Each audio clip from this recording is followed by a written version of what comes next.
It's time for the Voice of Indie. Your hosts today are Beem, author and producer for Fresh Ink Group, and Stephen Gies, author, producer, composer, and publisher for Fresh Ink Group. And greetings, everybody. Welcome to another episode of the Voice of Indie podcast. And tonight's episode is number 237. I am your host, Mr. Beem Weeks, and with me is Mr. Stephen Gies. How you doing tonight, Stephen? I'm doing all right. Tonight I'm sporting Pat Metheny. Pat Metheny. He's a great guitar player. Interestingly enough, writes his songs on the piano and then translates them to various guitars. And who are you wearing? Kiss. And it's the Kiss 1976 Destroyer World Tour shirt. So the year I graduated from high school.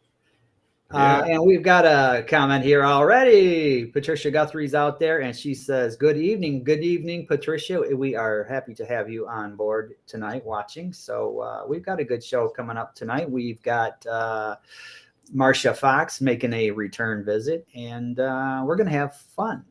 You got something in line tomorrow. What you got going on tomorrow? Oh, yeah. Tomorrow is Braden Dexter Green, our train aficionado, who's got a book called Trains of Alabama out right now. He's been invited to meet the mayor and participate in the opening ceremony, I guess you would call it, dedication ceremony for the Guntersville, Alabama train depot. It's a depot that was built in the mid-1800s, and they're opening it up tomorrow for the first time in decades as a museum. They've got artifacts and stuff in there. And I was taking Braden around one time getting train pictures, and we happened to catch the woman from the Historical Society in there setting it up.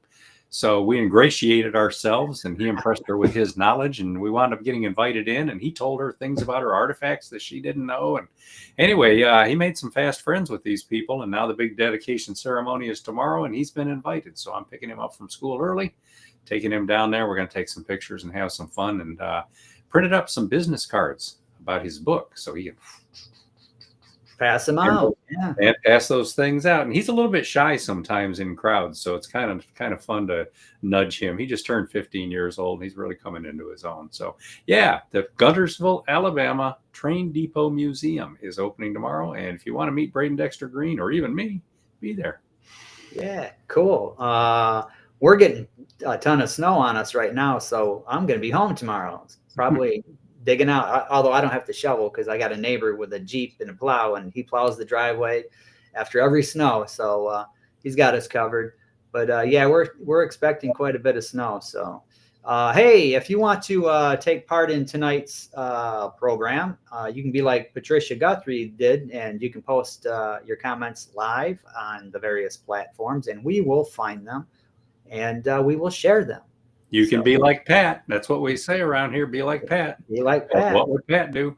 Or be like Verwayne Greenhow. He says, good evening, one and all. The wife and I are fireplace side with the internet channel set to catch the VOI show.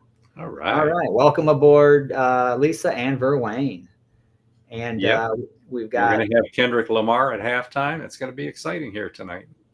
Jerry Pate. I've had our AC on for the last 2 weeks. Don't rub it in, Pate. We've been, below zero and just above zero and hovering in the teens for the last couple of weeks. Yeah, we hit 80 this week. And here's Patricia saying, I'm from Illinois and we're getting hammered. Yeah. She's just, she's not too far from where I'm at. And it's all that lake effect stuff. Well, Lake Michigan. Speaking of Patricia A. Guthrie, her new book is out, her new novel. It's called Matt's Murder. And she's, we've already done 3 books by her, and we're getting ready to do a 5th one, In the Arms of the Enemy. But Matt's Murder is out right now. It's a suspense murder thriller. And what does the horse know? What does the horse know? Yeah. And hey, did you know we do audiobooks? We've got a whole bunch of audiobooks, a bunch of them by Robert G. Williscroft. The most recent one is Keyed. So get over to Amazon and type in Robert G. Williscroft, and you will find all his books, the physical books. You'll find the audiobooks, but we've also got Ellie Collins's audiobooks. She's got the Greek mythology trilogy, 3 of them. And one of those books was professionally voiced by Ethan Drew. Almost forgot his name. Ethan Drew. And he's an actual actor. He's been in movies with like Christopher Lloyd, Doc Brown from Back to the Future, and the Reverend Jim Ignatowski from Taxi. So, and he's a professional. The guy did a great job on that. And we've got other audiobooks. Jenny Wong, Girl Wears Those Shoes.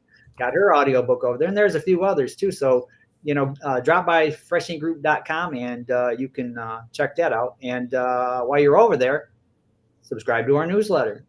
We've got a newsletter right there. And you can find out about the audiobooks and new releases and who's going to be on this show each week, and just a lot of really cool stuff. And it's like a 15-minute read. It's not going to bog you down for the whole morning. You don't have to brew a pot of coffee to read the whole thing, but if you want to. Whiskey helps, though. Yeah. All right. So, check that out. Also, we are trying to build up the YouTube channel because we're broadcasting live through that as well as other places. But get over there and subscribe to the YouTube channel. Please. We're really trying to, let me hit that. There we go. And we're really trying to build this thing up and make it something special. So when we have guests on, like the wonderful guest we got on tonight, there's a lot of people in the audience who are checking it out. Yeah. All right. So we've been talking about this for probably about a year now. We're holding a short story contest. If you go to freshinkgroup.com and click on the tab contests, you can find it over there. But all you really need to know is contest at freshinkgroup.com. If you've got a short story, it can be a short personal experience essay or short fiction. We're actually looking for both, and we'd like to do 2 different books of the different kinds. But for the most part, we're most of the way toward having enough short fiction for the fiction version right now. If you've got some short fiction and you want to try to get it into our anthology called the Fresh Ink Group Short Story Showcase #2, because #1's out there already with 54 cool stories in it. Yeah. If you want to try to get your story in there, we're not paying people for putting their stories in there. Basically, we just use any profits that are generated to help promote the book so that your name gets out there, your stories get out there, you help find an audience, and it helps spread the Fresh Ink Group name as well. So short stories, we're soliciting them right now. Send yours in to contest at freshinkgroup.com or go over to freshinkgroup.com and just click on the contests tab. Yeah, and if we use it and your story is really good, you could even end up on this show, being a guest, being interviewed, talking about your story. Who knows? Beem might show up and mow your lawn. Yeah, I don't think so. No, well, it was worth a try. But yeah, short stories. We got, like Steven said, we've got a bunch of them in. Need a few more, but there's some really good ones. So send us your best, and we are going to jump into this week's top 25 bestsellers. Now, these are print bestsellers published by Fresh Ink Group. Each week we take a look at what are the top 25. So let's start at the bottom with number 25. I Won't Be Your Scapegoat, David Carroll's Homemade Social Media Blunders. Now, David Carroll's going to be on the show next week, isn't he, Beam? Yes, he is. He's the NBC anchor there in Chattanooga, does the nightly news. So he's an old pro sitting in front of a camera. Yeah, we're going to send him a sheet with pointers on how to appear on camera in case he gets nervous or something. Yeah. Like that. Andrew McGregor's How to Paint in America. We just talked to Andrew this past week, and he's working on that second novel and making great progress. So we're looking forward to that. Coming in at 23, How to Start and Run Your Own Food Truck Business. Look at that. It's Tennessee this week. Last week it was Florida and Georgia, if I remember right. Of course, I might not be remembering right, but A.K. Wingler tells you how to start a food truck business. And even if you're in a different state besides Tennessee, Florida, or Georgia, most of what's in here applies anyway. So you can learn how to set up and run a business like that. And if you're specific to those states, it's actually got the forms and where you file them and whatnot to get your licenses. Next up, we've got Kenneth Lindquist, How to Teach Driving the Parents Edition. And right above that, How to Teach Driving Behind the Wheel Lesson by Lesson, the Instructor's Edition. So 2 versions of the same book with the same kind of material, 2 different audiences, and both of them are competing with each other. Now there's A.K. Wingler again, How to Start and Run Your Own Food Truck Business in Florida. You're seeing it there twice because that's the hardcover and the softcover have both made the list. And same thing has happened with Gwendolyn and M. Plano. Letting Go into Perfect Love, Discovering the Extraordinary After Abuse. Both her hardcover and softcover are selling equally well. Exact same number of copies out there in print right now. This is a memoir about some real hard times Gwen went through and how she rose above them and learned how to move on with her life. And it's just a wonderful, wonderful, heartfelt look at what she went through, and it's very inspiring. So we're very proud of Gwendolyn M. Plano on this book. Helen Burrell, Dr. Helen Burrell's American Agony, The Opioid War Against Patients in Pain, which is over there with a trailer on YouTube getting thousands of views. We're real pleased about that. Congratulations, Dr. Helen. She had close to 100 comments on that video, too. Look at me. I'm sitting here trying to scroll down, Beem, and you're in charge. All right. Operation Ivy Bells, a Mac McDowell mission by Robert G. Williscroft, is the first in the Mac McDowell missions series, which is now 6 books strong. 6 books if you include Alpha Rogue, which is in the pipeline right now. 6 books in the Mac McDowell mission series, and it all started with Operation Ivy Bells. And if you see right there in both the 11 and 15 slot, it's the hardcover that's outselling the softcover again, Beem. What do you make of that? Wow, that's that's a good deal right there. So there you go. Now, in between those, we've got Daisy Bold and Beautiful by Ellie Collins. It was the first novel that she wrote. It's a chapter book aimed at young teens. She wrote it when she was 11. And we published it before her 12th birthday, which I think is just pretty cool. She went on and wrote 2 more novels after that when she was 12 and 13. And then next up, The High Road, Memories from a Long Trip. This is by a drummer known for his decades with the supergroup Alabama. And Beem, isn't it right? Your mom is a fan of Mark Herndon? Oh, she is. She's seen Alabama a couple of times at least in concert. I think I know she's seen them in concert. I'm thinking it's a couple of times. But yeah, she's a big fan of them. Yeah, I got a grandson who's a percussionist. He's 15 years old now, almost 16, and he plays with like the Alabama Youth Orchestra and stuff like that. So he's pretty good. He knows what he's doing. And the last time I saw Mark Herndon, I had Mark autograph some drumsticks for him and took a picture of him playing with those drumsticks and then framed it for him with the sticks and gave it to him. And I'm telling you, his mouth just hung open for like 15 minutes. It was like, really? This is Mark Herndon? Really? For me? Really? So Mark's got some fans out there. And those of you who are Mark Herndon fans or Alabama fans or country music fans or just fans looking for something to be fanatical about, you can order a copy of this book directly from Mark himself. Go to markherndon.com, place your order, and tell him if you'd like it inscribed, autographed, or whatever. And between him and his country music star wife, Leah Seawright, they will make sure that you get your book. What a great gift, huh, Beem? Oh, yeah, definitely. And look at that. You got David Carroll's Homemade Media Blunders again. That one's always good for a laugh. So let's move up to 10. Top 10. All right. We've got As We Remember, A History of the Women's Relief Corps in Beaufort, South Carolina by Dr. Najma Thomas. And then above that, there's David Carroll again. Volunteer Bama Dog. If I remember right, we have that commercial queued up for tonight's show. I believe we do. And then we've got The High Road, Memories from a Long Trip by Mark Herndon again. That's the paperback edition. And then B.A. Johnson's Sassy Discovers the AME Church, which is the first of her 2 Sassy books. She's also got Pandemonium and Puzzle Town. And then right there in the number 6 slot, Trains of Alabama, Short Lines, Rail Yards, Engines, Heritage Units, Rail Fan Photos, and More by 15-year-old Braden Dexter Green. He did this book actually last summer when he was 14.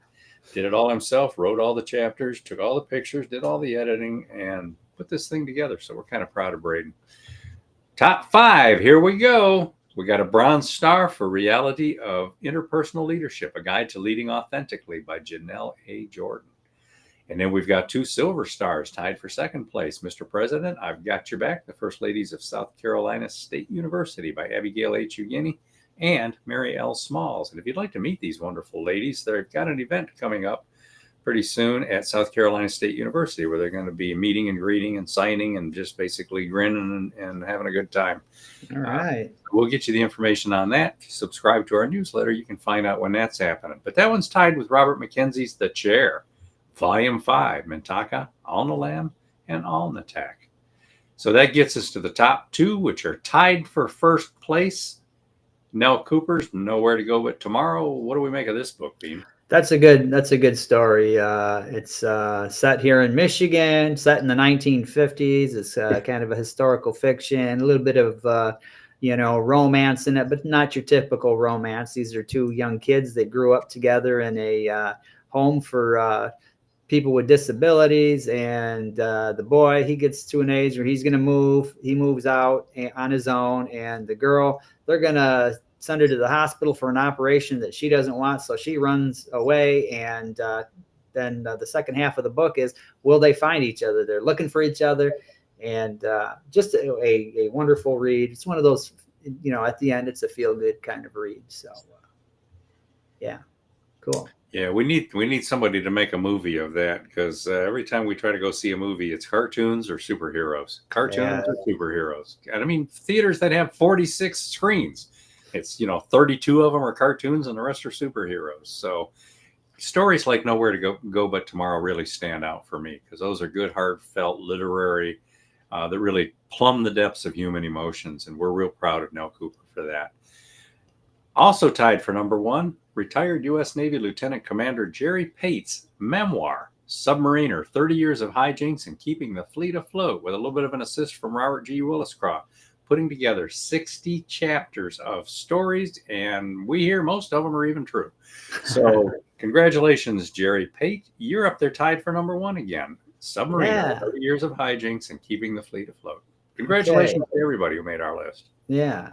Now, if you want to catch some of those old episodes that are on audio, you can find them here. And they're even still on Spotify and iHeartRadio. Blog Talk Radio is gone. It doesn't exist anymore. Gone. Their website's gone. Everything's down. But all of our old episodes are still up on Spotify and iHeartRadio, and then you can find them at the usual places: freshinkgroup.com, our YouTube channel, beamweeks.com, and stephengs.com.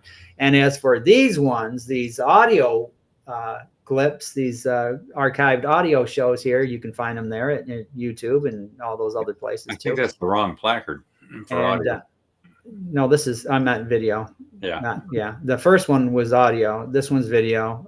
Just see right up there. These are the newer ones that we're doing in this format. Okay. Yeah. So these are the ones that for the last 2 months now that we've been doing this. And if you want to contact the show and find out about a guest, or you want to find out about something that you're curious about, whatever, just go over to freshinkgroup.com, click on that contact page, and we will get right back to you.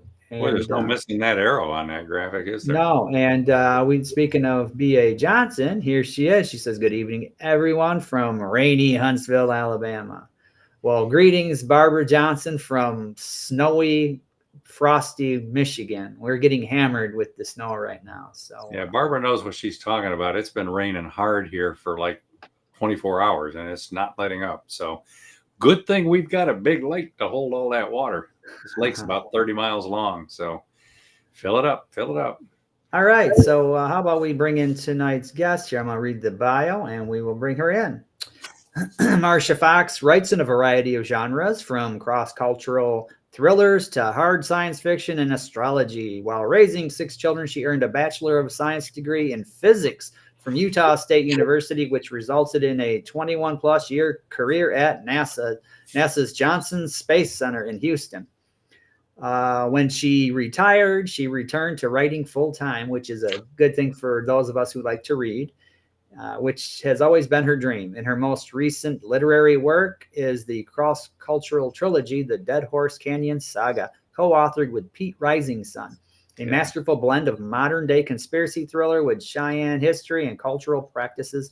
The first 2 books of the first 2 books collected a total of 10 awards, with a grand finale release in January of 2025, which is just last month. So it's brand spanking new. Other fiction works include the Star Trails tetralogy, a multi-volume STEM-friendly science fiction series designed for youth with interest in science. The series is also available as audiobooks narrated by T.W. Ashworth.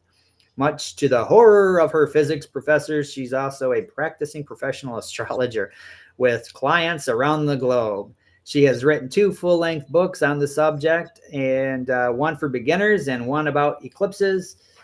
She has a passion for her feline fur babies, and I saw one just before the start of the show. She had the cat in the studio with her, and lives in an 1898 farmhouse on 3 acres in rural New York State, having previously lived in California, Utah, and Texas. And with that, let's bring her in. Greetings, Marcha Fox. Welcome to the show.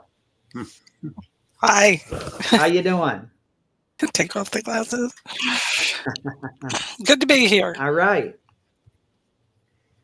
Well, it's raining here. It's snowing there. What about where you are?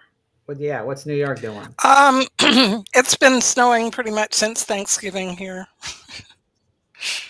We're tired of it. Yeah, now I I'm remember. tired of it. Yeah. So to be clear, you're in New York now, right? Yes.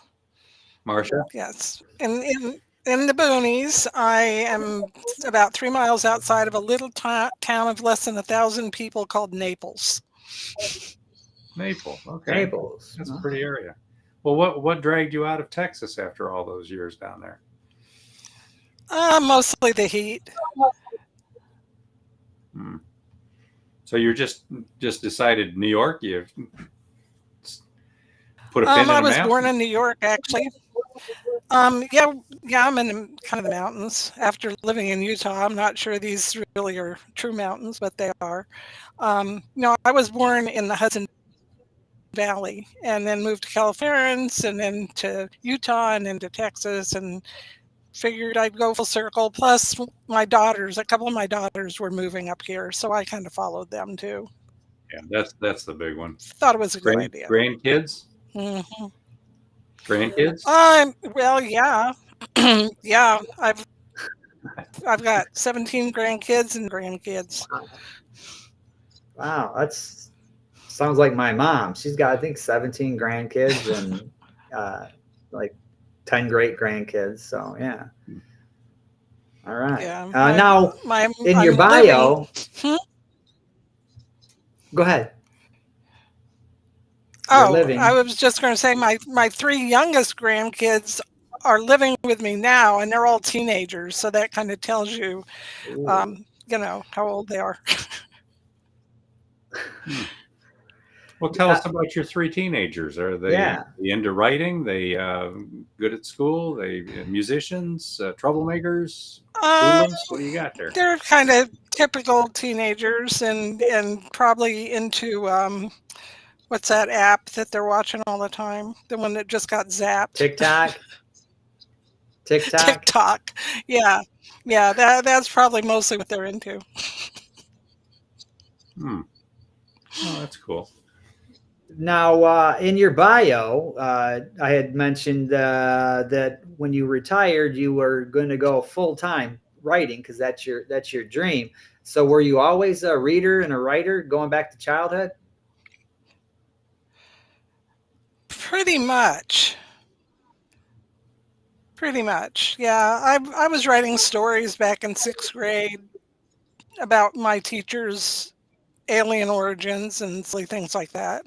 And I always was a writer and always wanted to write novels and never thought I could. And then at one point I met someone who was writing a novel, and as I helped her and I watched the process, and I thought, oh, I can do that. And that so looks easy. Yeah. A couple spare hours here and there. All right. Well, Beem, why don't we roll some of those famous book trailers of ours, like the Whoopi Bacon one? We don't submit them for awards, or we could claim these were award winners. Yeah. Maybe we should start doing that. All right. Whoopi. So we're not going to. Yeah, here we go. Every person has a private life and a secret self. This is true of those we know and people we only know because they are famous. Discover fascinating, intimate, clever, witty, poignant, insightful tales from a diverse roster of notable women who dare reveal both the unknown and the previously undisclosed. But these are not gossipy tales. No, they are personal, anecdotal, always meaningful stories for quiet reading, sharing aloud, even performing from the stage.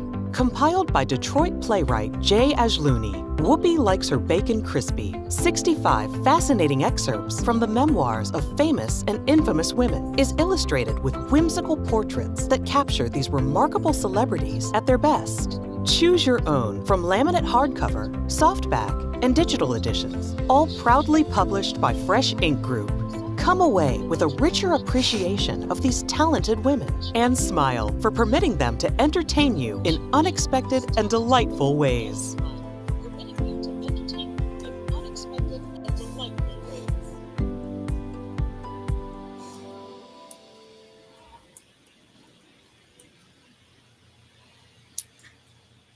That was a fun book to make and a fun trailer to make.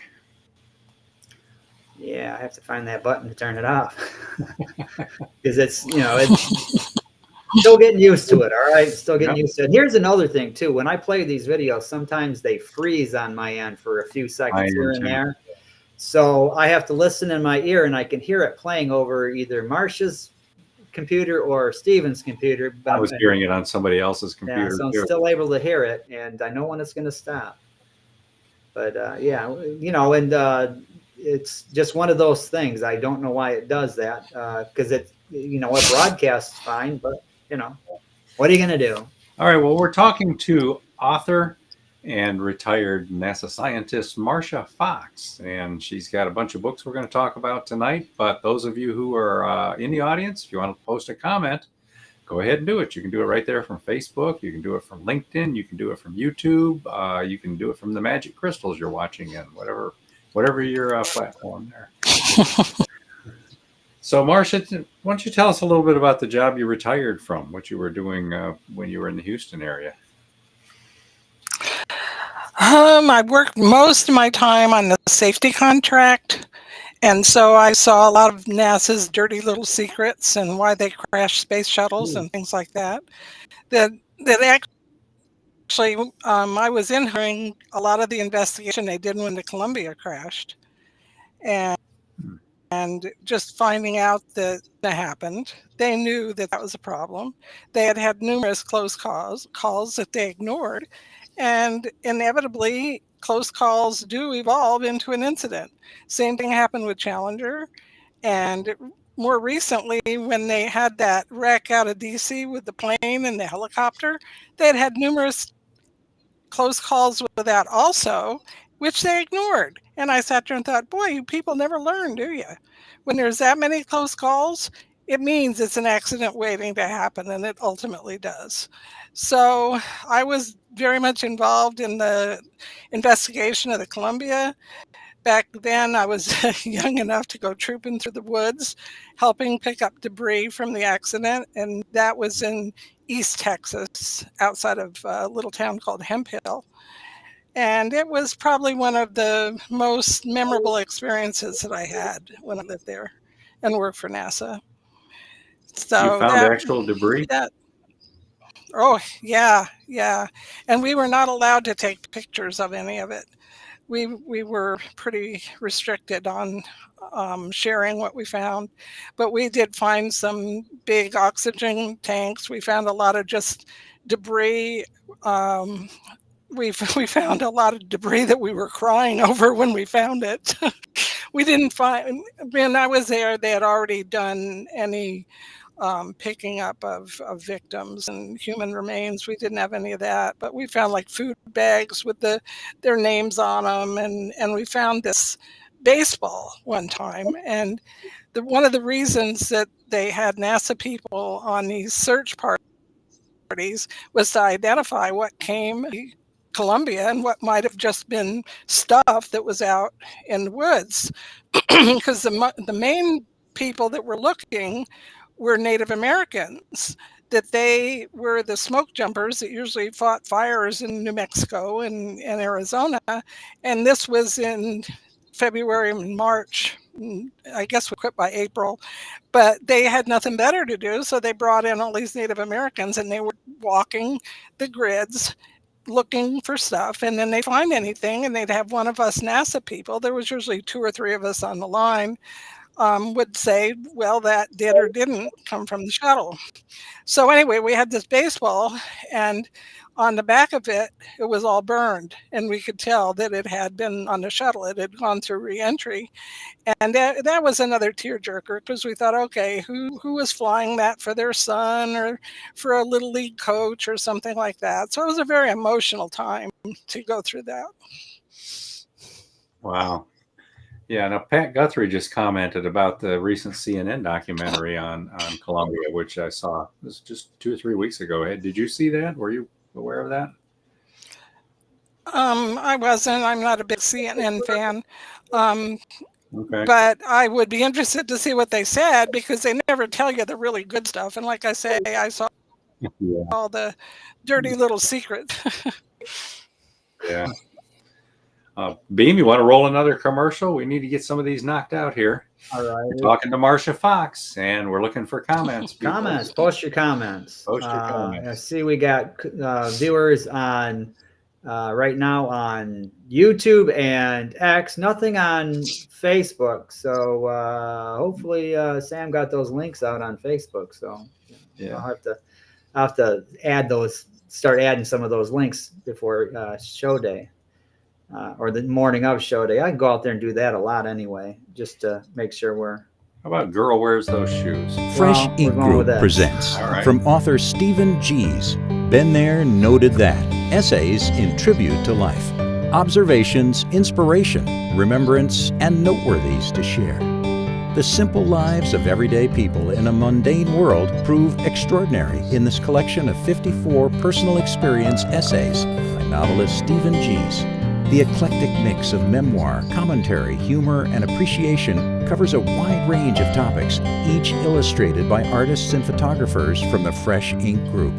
Many of these essays have appeared in other book anthologies such as Chicken Soup, or in popular magazines, newspapers, websites, and the author's site, www.stephengies.com. Some appear in this collection for the first time. Some pieces may resonate in ways that touch you deeply. Others might well remind you of people you've known and loved. Some convey direct messages you might want to pass along, such as appreciation for friendship, birthday wishes, and graduation congratulations. Several explore remembrance, a way to share our search for meaning as we grieve. From cautionary tales to poignant pokes at our uniquely human foibles, Gies catches what many of us miss, then considers how we might all share the most poignant of lessons. Been There, Noted That aims to reveal who we are, examine where we've been, and discover what we dare strive to become. Been There, Noted That, Essays in Tribute to Life is available worldwide in print editions and ebook editions, including iBook, Kindle, Nook, and more. Been There, Noted That is proudly published by the Fresh Ink Group.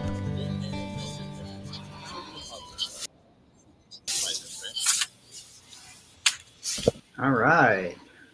I'm going to have to read that. That looks like a good book. I read it. I can recommend it. Yeah, I'm proud of that one. So if you haven't checked that one out, get out there, people. Try it out.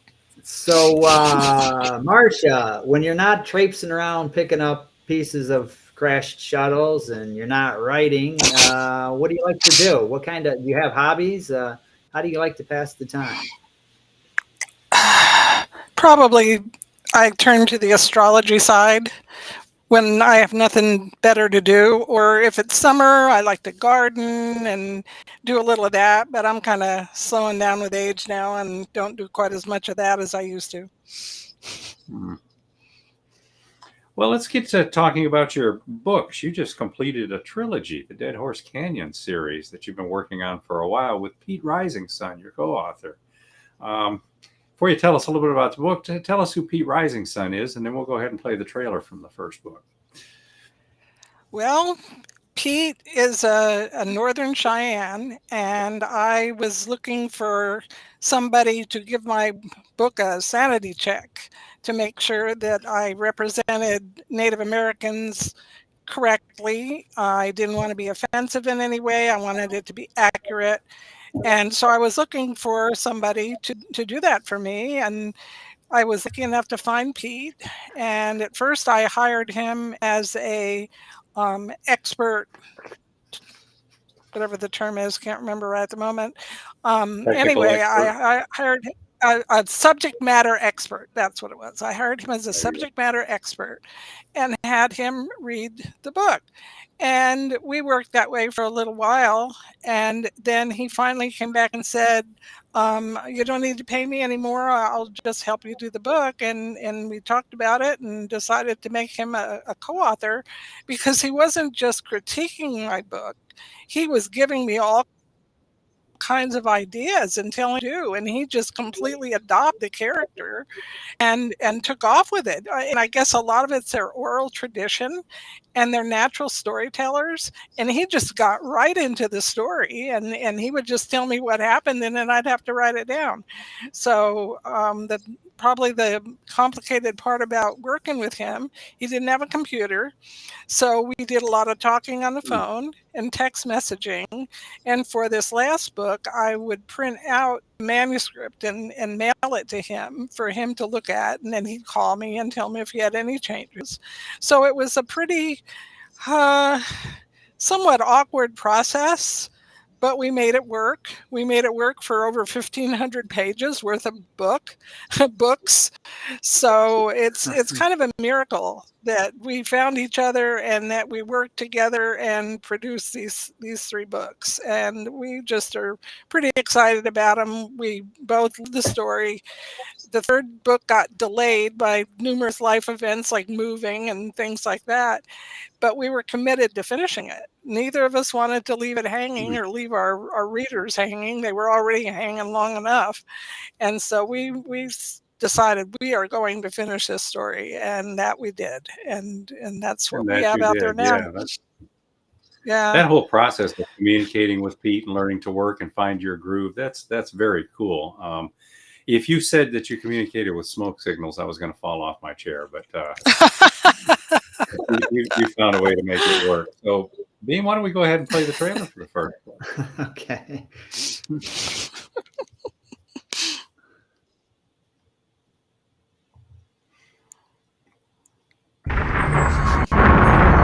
our look of anticipation.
All right.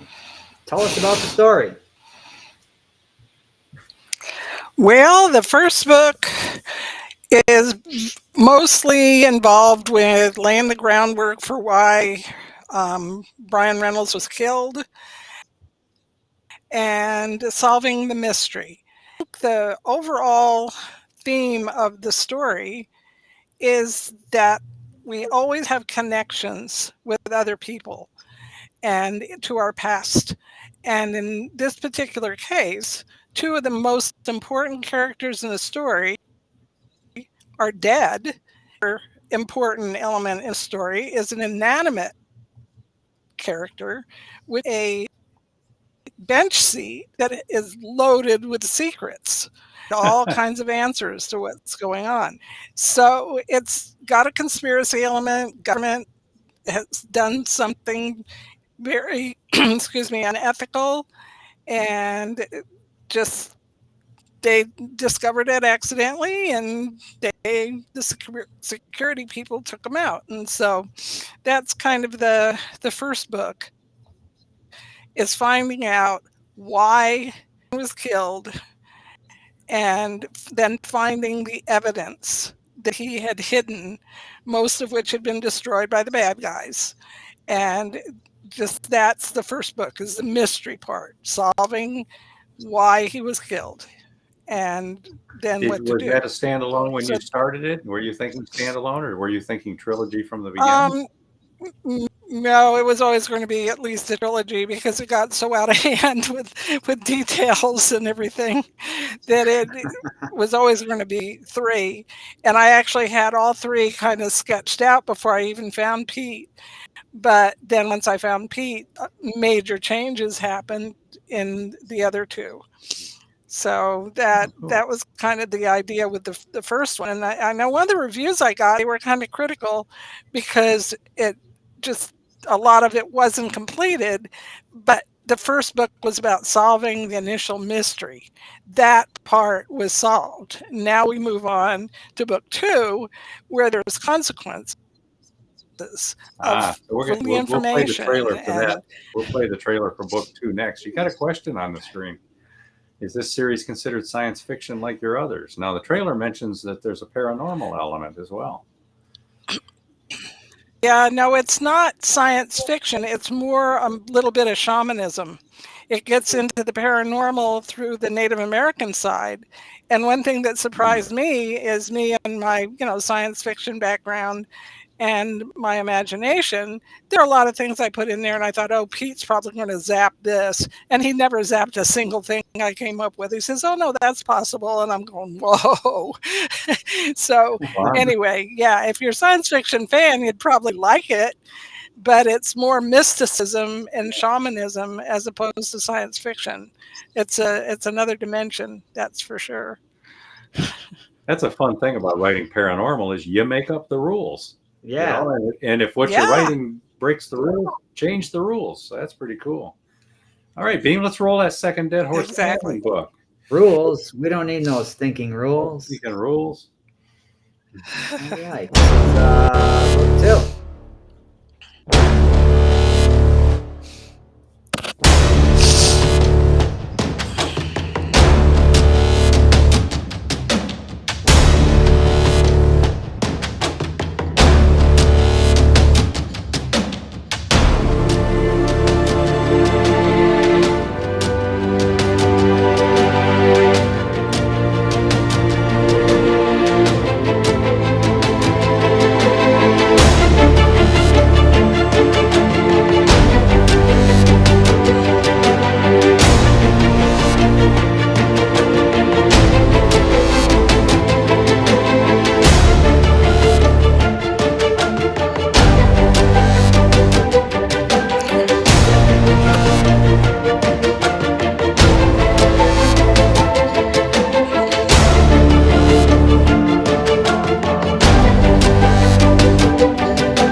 Cool. Was that one more fun to write than the first one? I don't know if you'd call it fun. It moved along pretty well. Well, what stands out about this one that where you moved it beyond the first story? Well, when the data is released of why Brian was killed, and it's really scandalous and relates to lobbyists and all kinds of things, and all these people are unhappy, so they put a contract out on Sarah, and ultimately they come close to killing her, and that's kind of like where that book ends. And then a parallel plot there is Charlie, where he gets hurt and he goes back to the reservation, and his uncle, who's a medicine man, resumes training him to learn these methods that his grandfather had started. His grandfather was the person referred to as Eagle Feathers in the video. So he's learning these things, and meanwhile the accident he goes through had opened us where he was seeing things and sensing things that he had not sensed before. And this is actually something that often happens to people that have very traumatic accidents, where they find that they become psychic, and they might be able to do remote viewing or some of these other things along those lines, read people's minds, whatever. And so he winds up with these new abilities that he's learning to use. So that's kind of the main themes of the second book. And I guess the overarching theme of this would largely be consequences. That even if your intent is very noble, like in Sarah's case, releasing that data was something that needed to be done, but now her life is at risk because of releasing it. And Charlie goes to work for an oil company. He'd been given a job offer, and he needed a job, so he went for it. But then, like the video pointed out, he was not feeling real good about it. So there was just a lot going on with them coming after Sarah. The bodyguard that her father hired, and the measures that they were taking so that they were trying to protect her, and of course they missed something, and she goes on TV and collapses on the soundstage floor basically. And so yeah, a lot was going on, but those were the main things. Now, we've lost Steven. He just texted me and said they have a power outage down there now. They're going through some serious rain down there. So down there in Alabama. So we'll continue along. Oh, wow. Okay, so I just had a big crash over here too. I heard that. Is it the cats out there playing around? I don't know if it was grandkids or dogs. I live in a house with 2 cats, 2 dogs, 2 chickens, and right now 2 baby goats that we're babysitting. So it could be anything. That's not a house. That's Noah's Ark. All right, we're going to play book 3. We're going to play book trailer 3 for the 3rd book. And we will talk a little bit about that when we come out of this. All right.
Okay, that looks like it stopped. Yeah, it kind of stopped before the end. It's kind of a Yeah, because spoiler, so maybe it's just as well. well, because it said there was still like 1 minute and 30 seconds to go, so it's like, all right, Yeah, Okay. it yeah. happens. Yeah. Well, on my end, we It lost power. It went completely black here, and then the internet went out, and all that. But it's back, so we're good. Okay, so that was the third one there. We'll put this cover up here. Now, is this the final one? And did you wrap everything up, or is there going to be something more? Well, we wrapped everything up as far as the trilogy is concerned, but the way the third book ends, if I wanted to pick it up and keep going, there's plenty there to do. But we have no plans. That Pete is done, and I'm basically happy with it as it is. If I have another book to write, it'll probably go back to Star Trails because I want to take the characters from the tetralogy and from the Terra debacle and tie those people together and a grand finale to that series. And so, yeah, the Curse of Dead Horse Canyon saga is done, and it was really something else to write because Pete and I poured through over 1,000 pages of research material to write this story. Wow. That all these ancient ceremonies, Pete had never heard of some of them because they had been outlawed before he was born and he'd never heard of them. And so we're reading George Burton and Peter Powell's these anthropology books about all of these things when these men studied the Northern Cheyenne culture. And that was another thing that made it take so long to write the book. I have a shelf full of books on mostly the Cheyenne, and they have a million little sticky notes all through them with all the good stuff. And with a lot of what's in that book, I had to just cut it back because probably some readers, their eyes would have glazed over if I'd gone into all the details. I found them fascinating. I was absolutely enthralled by it. But I thought, no, we can't go through all of this. People will lose it. And so I tried to just hit the highlights. But there's a lot in there. If you really want to see some heavy duty Cheyenne culture from years ago that goes back, in some cases, thousands of years, it's just really incredible stuff. So that is a lot of what happens in the third book. Oh, cool. So all right. don't Well, wanna go we're into starting it to too wind down much. on our time here a little bit here. Why don't we play a couple of these trailers, Beam, and then we'll throw up our book covers real quick and kind of run through and talk about some of our other stuff. Okay, so what trailers are we gonna? Girl Wears Those Shoes, Minority Millennials. Okay, all right, we can do that. Aspiring young Chinese immigrant, GGO, survives by working as a stripper, but she strives for true success in the U.S. real estate industry. Navigating this highly competitive business is tough, especially when her only support comes from the deeply flawed men she loves and her old cohorts from the strip club. Issues of betrayal and trust, loyalty and commitment complicate her goals, even as one lesbian friend adds new dimensions to her understanding of love versus desire. Then the market crashes and financial turmoil threatens to rob GGO of all she has achieved. Can she find new ways to chase her dreams and still manage to keep her clothes on? Or might she find a better reason to take them off? Girl Wears Those Shoes is a tale of love and power. The story of one woman who wants to make the world her own, if only she can figure out how. Proudly published by Fresh Ink Group, Girl Wears Those Shoes is available in all hardcover, softcover, and all digital formats worldwide.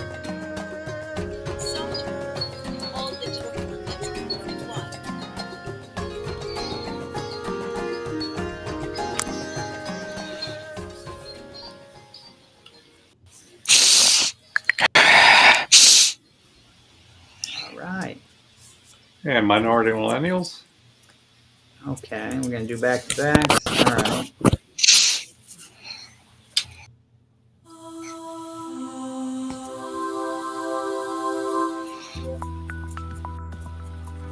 Still Not Enough examines the plight of minority millennials in the workforce. Janelle A. Jordan details her own perspective-molding cultural upbringings, along with professional encounters hindered by others' preconceived notions and unconscious biases. She shares examples that are relatable to many with similar experiences. The scars from every denial fueled the desire for each minority millennial to do more. This book also guides leaders managing today's DE&I employees. Norms are evolving, and organizations must adapt or be left behind. Proudly published by Fresh Ink Group in all print and digital formats worldwide, Still Not Enough brings transparency to the challenges of today's younger and more inclusive workforce.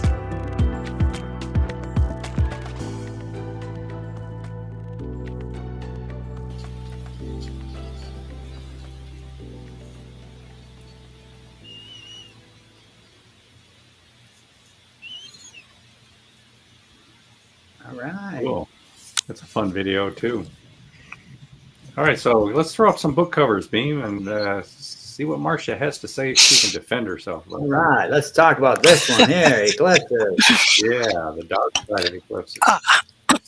This is a Pink Floyd album, right? Yeah. Well, eclipses are very, very fascinating to astrologers. And the ones that they've had in the United States have especially drawn a lot of attention. The one that was in 2017 crossed the country coast to coast. And then earlier, well, actually, we're in the new year now. Okay. In April 2024, another one crossed the country and formed an X on the country. And then there was another one that kind of went over the Southwest. And it was in October of 2023. So the picture there on the cover shows the eclipse paths and how they went. The usual interpretation when one eclipse path cuts across the country like that is that it signals that the country is divided. And I don't think anybody can argue that since around 2017, this country has been very, very divided. And then April 2024 comes along and puts another one on there, and to say nothing of that other one that's across the Southwest. And when you look at what has been going on with a lot of the immigration crisis and all the other divisions and problems and whatever that the country, it doesn't take a lot to see that just on the most basic level that they had some meaning. What I did as an astrologer was I actually looked at the specific astrology of each of those eclipses as they reflected on the horoscope for the United States, which is set for July 4th, 1776, and it's what most mundane astrologers use. And it was pretty fascinating what came out. I started with an eclipse in 2000, but then I skipped ahead to 2015, I guess it was, maybe 16, and just delineated exactly astrologically what was going on. And it was just spot on, especially the ones I did in retrospect. You could see exactly how they played out. And it's funny because earlier today I was just looking at what I had said about what was going to go on through 2024. This book came out in March of 2024, before all the fun stuff that happened in 2024 had happened.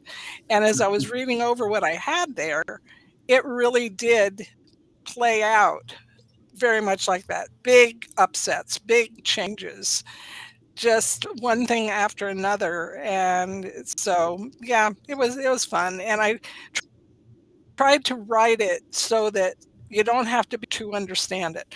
In the very beginning, I talk about the basics of mundane astrology for any astrologers who want to learn a little bit about that, or even people in general, that each of the planets have their own interpretation, and the houses and the signs. And in this case, there are some, they call them trans-Neptunians. They're like asteroids, and they're very, very significant in political astrology. So to write that, and I felt very compelled that it needed to be written.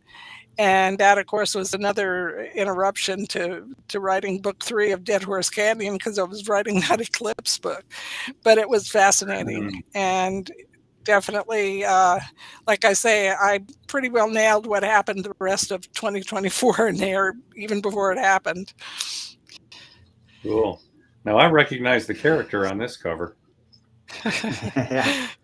Yeah, there's Thyron. Thyron, yeah. What is Thyron? Yeah, he is a telepathic walking plant. And I know he people like is that. right, probably not the telepathic part. And he's extremely smart. Yeah. He's got like a 180 IQ or something. But yeah, so he no seems to be. Yeah. No, he's not. He's not. That he is a lot of people's favorite character out of the Star Trails tetralogy, because he's just kind of a Yoda type.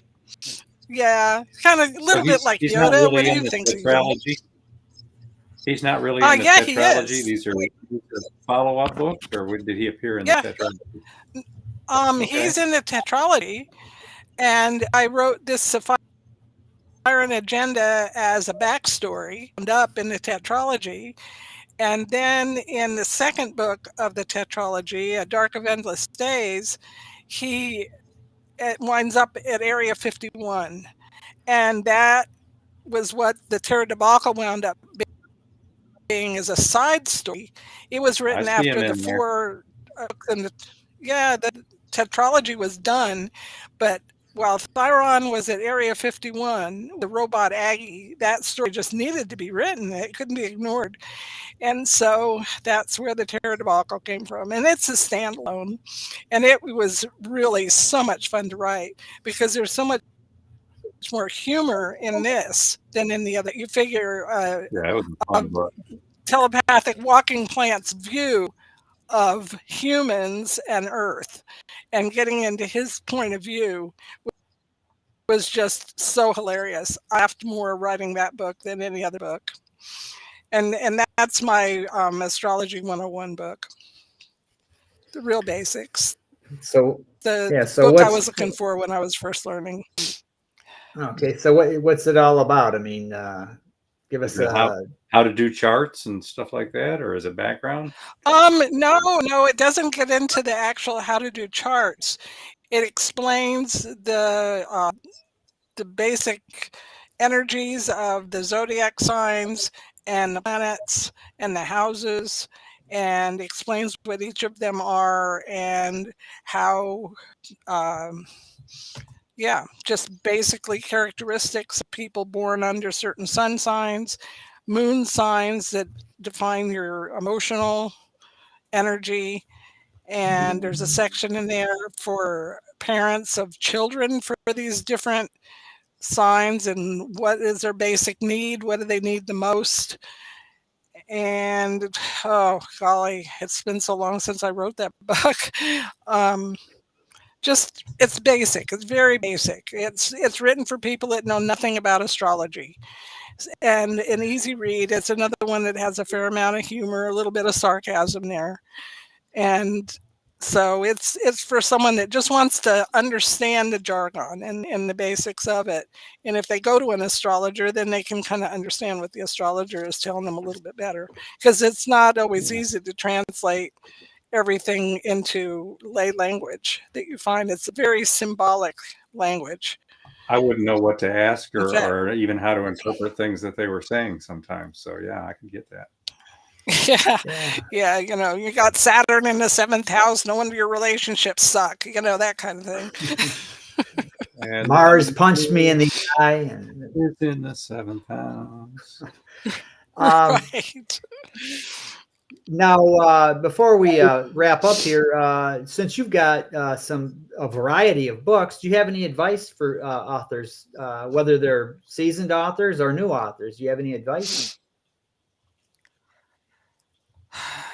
Keep writing. Keep writing. I prefer reading people who have a higher skill level than I do so I can learn from them. When I look at some of the reviews that people post on Goodreads and they're 2 stars and they say the book was awful, and it's like, why do you waste your time reading that? If you're an author, especially, you should be reading good books. You should be learning from people more skilled than yourself and not wasting your time on stuff that's below you. So that's one thing that I recommend. And I have my own little tricks that I use when I'm writing. I have what I call my ideas formula, where I check every scene through the lens of my ideas, and I is imagery, D is dialogue, E is emotion, A is action, and S is the 5 senses. And make sure there's something of those, make sure all of those are playing together for good scenes that people can relate to. My goal as a writer is to make people laugh and cry and get some kind of reaction. They should feel something, learn something, and see something in a different way. And that is when they remember were the books that made me laugh or made me cry. And all the other ones in between just kind of go into a fog. So I've got my that's favorite, kind of what I favorites. recommend. Yeah, I've got my favorites from, going back even, 40 years ago, back in the 70s. I mean, there's still books I got on my bookshelf in here that are favorites because they just grabbed me back then, and they still grab me. And I have to slap them and tell them, don't grab me again. We've been talking to author Marcha Fox, who just completed her Dead Horse Canyon series. It's a trilogy with author Pete Risingsun, Native American Pete Risingsun.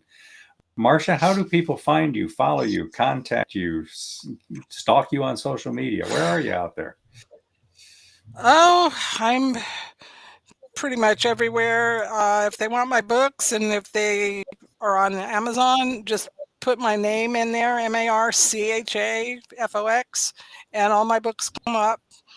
And my Dead Horse Canyon books, they're on Amazon if you want to learn more about them or see those trailers again, or just read more specifically about the stories.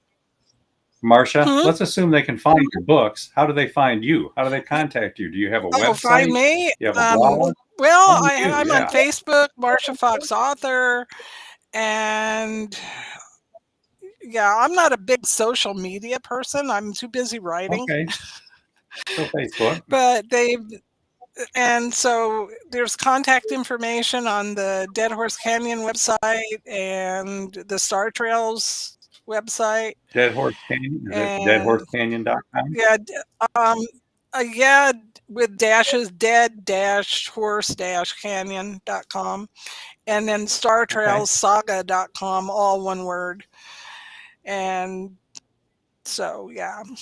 Okay, and like all of our guests, we have a contact form at freshinkgroup.com. Remember that big arrow pointing right at that little contact up there on the tabs? There it is, contact. If you go to that contact form at freshinkgroup.com, you can send a note to any of our guests. We'll make sure that they get that message passed along, and we'll stand over them until they reply. Yeah. So it's been great having you on, Marcia. Yes, it has. It's always a blast having you on. Yeah, and this time we got to look at each other, which is pretty cool too. Yeah, we did. I've been on the show numerous times, and this is the best format ever. It's been a long time since I've been coming on the show. You're working on it.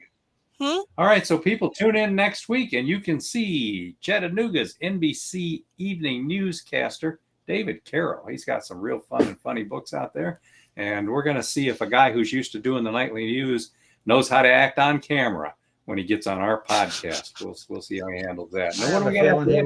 After that, we've got Angie Birmingham. She's going to come on and talk about photography and the book that she put out. Really cool photos, and she's going to teach you how to take those same kind of photos. All right. So I just mentioned David Carroll, next week's guest. We're going to do one more commercial here, and it's for a David Carroll book, Volunteer Bama Dog, and then we'll see everybody next time. Thanks, Marcia. Thanks, Marcia. Oh, well, thank you. It's always a pleasure to be on your show.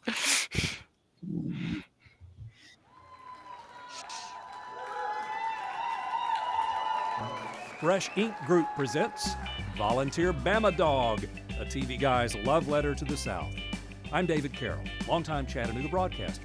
Volunteer Bama Dog is a collection of my stories shared on TV, in newspapers, and online. From growing up in an Alabama country store to a long career in radio and television, I'll introduce you to the kinds of Southern characters we've all known or wish we knew. This collection of humor, history, trivia, and heartfelt memories serves up more than 60 essays. Drawing from my experiences with news, music, and entertainment, Volunteer Bama Dog is both educational and fun. It offers behind-the-scenes commentary on how we cover and deliver the news and on the music we grew up with. Among the book's highlights is a series of stories that recall Southernisms or the Appalachian English that generations of Southerners still quote to this day. I try to bring that language to life, hoping you'll say, "I knew people who said that," or "Wait, he's been listening to me." This follow-up to my first book, Chattanooga Radio and Television, is more of a personal account of my experiences with those many wonderful people I've met and even worked alongside over the years. I hope you'll join me as Volunteer Bama Dog celebrates the stories and people of the South. Volunteer Bama Dog is available worldwide in hardcover, softcover, and ebook formats, including iBook, Kindle, Nook, and more. Volunteer Bama Dog is proudly published by the Fresh Ink Group.